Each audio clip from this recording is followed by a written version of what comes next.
Hello, everyone. Welcome back. Next up, we have the most topical and potentially trickiest brief of the day. We're now going to be looking at US politics and the influence on the green transition there and for the rest of us all over the world. Here to help us make sense of it all, please welcome to the stage PIERS Schofield of Blakeney and SHAUN SPIERS of Green Alliance. Thank you.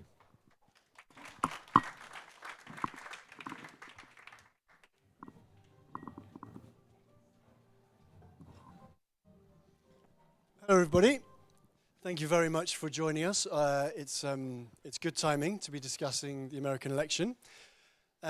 What we're looking at really is how the result will affect the green transition. And when we were planning this a few days ago, we obviously didn't know what today would bring. So I think it's fair to say that the candidates had a very different approach on climate. And the Trump administration 2.0 will have a very different approach to Joe Biden's administration. His signature legislation was the Inflation Reduction Act, which triggered hundreds of billions of dollars of spending into clean energy tech and infrastructure.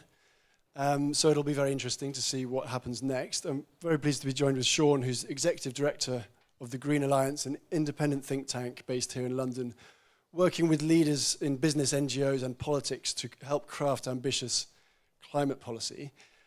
So we'll be looking at what effect the Trump administration might have on climate and energy policy in the rest of the world. So SHAUN, do you want to just start us off by giving us a bit of an introduction to the Green Alliance, the kind of work you do, and perhaps touch on what effect you think the next administration might have on your work? Yeah, thanks, Piers. Well, we're clearly here to cheer everyone up. Unless there's a kind of soft underbelly of Trumpian support in the audience, you might come on to that soon. The Green Alliance is UK focused, and I guess, but action in the UK is obviously not enough. We are strong supporters of the multilateral process, and I suppose the thing to emphasise is that doesn't stop. It didn't stop when George Bush pulled out of Kyoto. It didn't stop when Trump pulled out of Paris last time. And there is a transition that's happening across the world, and business is bought into it. There's, last time Donald Trump was in power, he didn't stop that. Solar doubled in the US, wind grew by more than 45%. He didn't manage to revive the coal industry. So there's stuff that's going to happen anyway, and there's a lot of support across the US in cities and states for climate action. I suppose the fear is that people will interpret this victory as a victory for climate skepticism, which I don't think it was. It wasn't a great feature of the campaign, but people in Reform, possibly some elements in the Conservative Party here, will say that the US electors turned against climate change. I think the last thing I'd say, just from the kind of UK lesson from it, is that however well you do on climate action and environmental action, you've got to improve people's lives. You know, if there's the transition we're going through, has got to be a transition that people feel bought into, and they can't blame it and say, God, life's just got harder because of all these greenies. We've really got to avoid that. And I think we'll get onto that a bit later as well. Before I move on, can I just get a kind of show of hands from the audience? Who here thinks that the second Trump administration will be an overwhelming catastrophe for the green transition and for emissions reductions everywhere? And who thinks the green transition is underway and nothing can stop it now? And what about somewhere in between? Yeah. Okay, that's almost exactly 30, 30, 30. But let's start, I suppose, with COP29, because that's coming up in a few days' time. This will overshadow the proceedings, I think it's fair to say. What do you think this result has the potential to, I suppose, how big a risk is Trump 2.0 in terms of international climate agreements, like Paris, other conventions, which we've been talking about recently, biodiversity and what have you, multilateralism as a whole? What risk do you think the next administration is to that whole construct?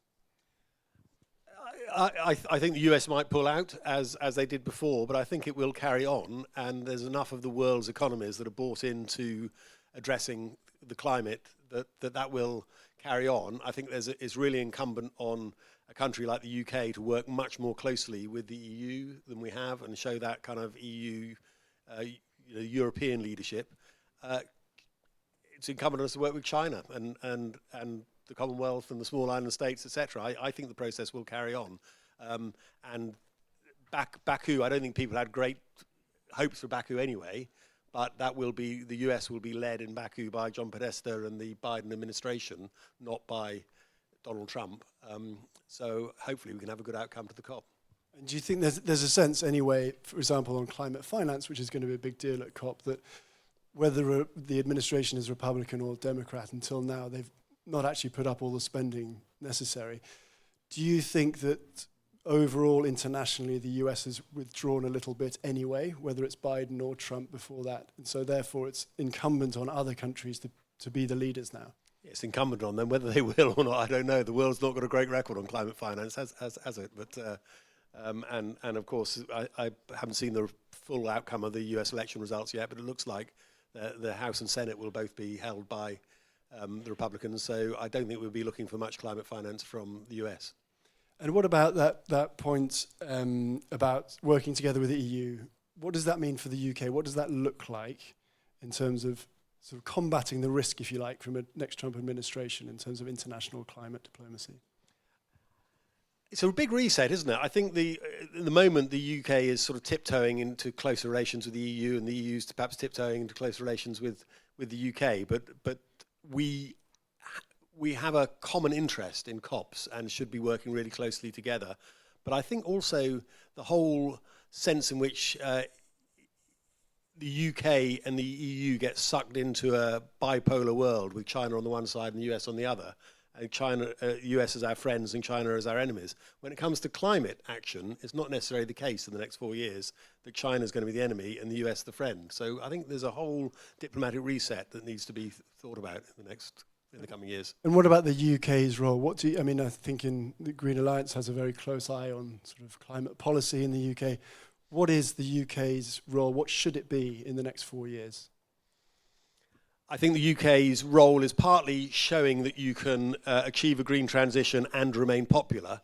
I think that's been one of the successes of the Conservatives. For all the criticisms that Green Alliance and other NGOs would have had of the last 14 years, the Conservatives were in opposition, instrumental perhaps in getting the Climate Change Act. They then moved to net zero. They've had an ambitious Environment Act.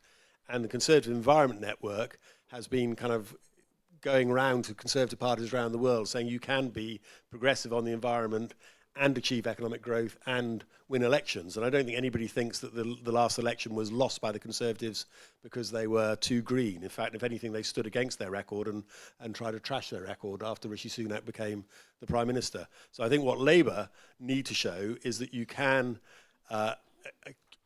tackle carbon emissions, meet your net zero targets, get to clean power by 2030, and still give a sense that people's lives are improving. And that actually, there's two parts of that, which you might come on to. One is that people's lives are improving. The other is that they actually feel their lives are improving, and they're slightly different questions. Well, that's what I was going to ask. If you look at the US, the Inflation Reduction Act, as we said, hundreds of billions of dollars in investment into manufacturing, clean energy, tax credits, incentives. The majority of that spending has been in red states. The majority of the people who've benefited have been Republican voters, you could say. There's a lesson there, isn't there, for the Labour government in terms of delivery, both delivery and making sure that delivery is perceived as good for people's pockets. Yeah, absolutely. There's an article people may have seen in the Democracy Journal, US article, The Death of Deliverism, which was apparently being digested by Morgan McSweeney and others in Downing Street after Labour won the election, which basically the thesis is that the Biden administration had a very good economic record, but nobody felt it. And certainly Donald Trump kind of won partly on the economy. So the question is, how can you deliver on the economy and on net zero, but actually have people feel that their lives are becoming better? And that's that's not just about that's about the material, the emotional as well as the material, and that's something I think we need to think about in the environmental movement as well. How does that translate to what's going on here at the moment and the plans the UK government is already talking about the green transition, these very ambitious plans to build lots of pylons and all this kind of infrastructure. Is there a sort of way that translates into how to make communities feel that they're benefiting from all this? Yeah, I think on pylons, that's going to be hugely controversial in some areas, pylons and wind turbines, etc. So there's obviously the package of community benefits has got to be got right for infrastructure projects. But I think there's beyond that, there are huge numbers of jobs to be made in the green transition. There's a lot of global capital looking to flow into funding it. Some of that would have been going into the States and will now be looking for a home. So there should be a really good narrative on jobs, on cost of, on jobs, on bills, on energy security. I think that's the narrative that Ed Miliband is trying to work with, and that clean power will free us from reliance on international gas prices and the sort of spikes you saw after the Russian invasion of Ukraine. I think the other element of the narrative that we need to be less squeamish about, and ministers need to be less squeamish about, is climate change. Climate change is happening, whether Donald Trump or anybody else wants it or not. And you kind of just need to look at what's happened in Spain recently, or indeed events in the US. There's a line I heard from a government minister that you can take climate out of the school books in Florida, but you can't stop it kind of causing hurricanes in Florida. And I think we need to be less squeamish and actually saying the reason we're doing this is not that it's some technocratic exercise, net zero for the political elite. It's about climate change, which is going to affect everybody's lives. And when I went to the Conservative Party conference and made a commitment to follow Jacob Rees-Mogg and Lord Frost from meeting to meeting, like a groupie, they were only talking about net zero. They never mentioned climate change, and this is all about climate change. So, well, on that, do you think, what extent do you think this result, as you touched on earlier, might embolden the anti-net zero agenda, both in the UK and further afield, in Europe, for example? And do you think, to what you just spoke about, do you think it's time for a change of language, change of sort of communication strategy, if you like, about how you talk about these things in the British context? Yeah, I hope, as I say, I hope we will talk about it. I hope we will remind people it is about climate. And Luke Trill, the pollster, recently tweeted that there's no constituency in the country where less than 50% of people are concerned about climate. And we know from polling that Reform voters are concerned, Conservative voters are concerned, everybody's concerned. Will it embolden people? It will. It did last time, Bolsonaro and others. And I'm sure I'm sure Reform UK will and Nigel Farage will take this as a fillip. I really hope that the Conservative Party won't. The Conservatives have got such a kind of, we've had such a record of bipartisan support for climate action in this country, and say Boris Johnson hosted a successful, largely successful COP. Theresa May introduced net zero. There is a kind of long record of bipartisan support for climate action, and there's no evidence whatsoever that's turning against that. Won the Conservatives' votes in the last election. If anything, it lost it. But clearly we know that Kemi Badenoch she says she's not a climate skeptic, she's a net zero skeptic. But you do have to do something about climate change. You know, you can't just make speeches about it. But is a way of doing that change, you know, she says she's net zero skeptic because of all everything that's now associated with net zero. Is it then therefore time to lose that language, change the language completely? Maybe we don't need to be banging on about net zero, but net zero is the way to tackle climate change. And the Climate Change Act is a really good bit of legislation. To have proper climate budgets, which you have to be held to account for achieving, is a very good thing.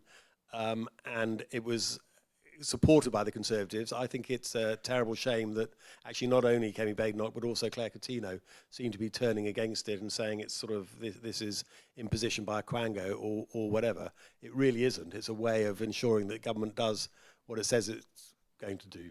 So I would stick with the Climate Change Act and stick with net zero. And I think and stick with the narrative that actually net zero is going to make people's lives better in terms of jobs and bills and energy security, as well as addressing climate change. Going back to Trump, next President Trump, there's been plenty written about how European nations especially have been talking, discussing, theorizing about Trump-proofing in various different sectors, defense is one. Do you know of the sort of discussion around Trump-proofing in the areas that Green Alliance works in? And have policymakers been thinking about this at all or enough? Is that a thing that has been considered? Yeah, they've certainly been thinking about it. Whether they've been thinking about it enough, I don't know, because I suspect that most people were kind of hoping against hope that he wouldn't win. I'm told in the earlier sessions nobody actually mentioned the name. It was he who must not be named. It was just sort of recent events or something. But yes, let's say it, Trump. Undoubtedly people are thinking about that, and I think actually probably people are looking at the opportunities as well to get, as I say, that global investment. There was a lot of worry in among UK firms, energy companies and so on when the Inflation Reduction Act came out, that this was unfair competition, that investment was going to be sucked into the US because of the tax breaks and so on. Now, whether the Inflation Reduction Act will be reversed is a big question, as it's benefited so much Republican states and seems to be broadly popular.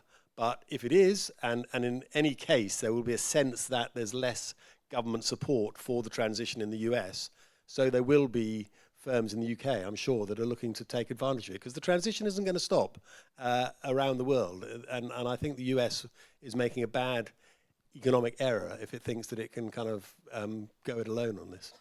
Talking of potential economic errors, the Trump policy of tariffs, so 60% tariffs on Chinese imports, 10 to 20% on everywhere else as well. Do you think, what potential do you think that has to slow down or hinder the flow of clean tech investment around the world, not just in the US? Is that going to be a significant problem? Yeah, it's a really interesting question, and I'm not expert enough to answer, but I would have thought that it would hinder the flow of clean tech investment into the US, but it would find somewhere else to go. So that, talking in terms of the opportunity elsewhere, for example, opportunity for Europe and China to work together potentially? Yeah, that's my hunch. I mean, we need to work out our line on China. China could be China are really significant players in whether or not we manage to arrest climate change. And I don't sense that the debate in the UK is particularly widely held, certainly compared with the States, where there's a lot of debate about it. So we do need to think about how the EU and the UK works with China, the extent to which we do. And I suppose just going back to the sort of multilateralism point, there's COP29, there's a UNCCD COP about desertification, there's the UN Convention on Biodiversity. Do you think that, I think somebody mentioned earlier, but back in 2016, I remember, everybody said, right, it'll be fine. All the cities have the power to implement all these legislation, that the states have the power in the US. And as you say, investment continued into renewable energy. But do you think there's going to be a big gap in leadership in all of these things if you've got an administration which is passionately against multilateralism? Yeah, look, I mean, you'll have noticed I've been trying really hard to be cheerful and accentuate the positive here. I was trying to get my staff to sing Somewhere Over the Rainbow this morning when I went into work. But of course there's going to be a gap in leadership. And the US leadership's really important and US support for multilateral institutions is really important, and in the next 4 years there's a huge question mark over that. And I think US leadership on climate under the Biden administration has actually been exemplary in many ways. I mean, there's been problems about climate finance and so on, but that's partly to do with the Congress. But John Kerry, John Podesta, others have really led on that, and that's been really important. But it does then require other countries to step up. And it's often said in the media the UK is only 1%, therefore we shouldn't bother. Ed Miliband has quite a nice way of turning that on its head and saying it's because we're only 1% that we've got to bother more about the 99%. And I think now we're going to have to bother even more about it, because the threat of climate change, I keep stressing this, is existential. I mean, it really is frightening when you look at how quickly it's coming, and the fact that the US has just elected somebody who appears to be a climate skeptic is deeply shocking, but we can't reverse it. And I suppose one thing is we talked a lot about countries, states. What about the private sector, corporations? What sort of role does this allow them to take on? I've been in lots of similar forums where you have lots of corporate spokespeople saying we recognise the effect climate change has on our bottom line and we have to change. Is there perhaps more of a space? I'm looking for reasons to be cheerful here. and opportunities, but there's more of a space for them to step into leadership roles as well. I think so, and I think it's really, really important. And I remember a conversation, we had a dinner in the House of Commons with our business circle, a whole lot of businesses, during the election for the election for Conservative leader, which Liz Truss won. I remember saying to the businesses, if Liz Truss does as she wins and she turns against climate action, are you going to change your business plans? And they all said, no, it's baked in. We're doing it for economic reasons as well as other reasons. We're doing it because we can't recruit staff if we're not seen to be on the right side, etc. So I just hope that spirit will remain with business. And I hope the business in the UK will speak up as well, because otherwise we risk a sort of lurch or this becoming a toxic issue in the UK as well. And all the businesses I speak to, which are possibly self-selected, but they are serious about this, and they need to make their voice heard. Okay, well, I think that's just about a reason to be cheerful that we can end on a sort of note of optimism. Thank you very much, Sean. Thank you very much.